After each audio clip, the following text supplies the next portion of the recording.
Торревьехе открылась вторая очередь вот этой вот променадной зоны косы, по которой можно отлично вот так вот прогуляться вечерком. Смотрите, море с одной стороны, море с другой стороны, закаты здесь шикарнейшие просто.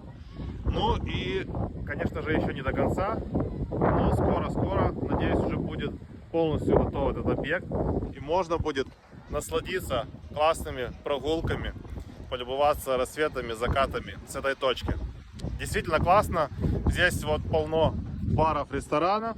Вон музычка играет, народ тусуется с шикарным видом. Тут летом будет вейк-серф. Вот на этой точке. Классная локация. Почему нет? Рекомендую к посещению. Продвижение вашего бизнеса в социальных сетях Торревьехе, Аликанте, Валенсия. Обращайтесь, пишите также ситы на временную защиту. Обращайтесь. Адиос.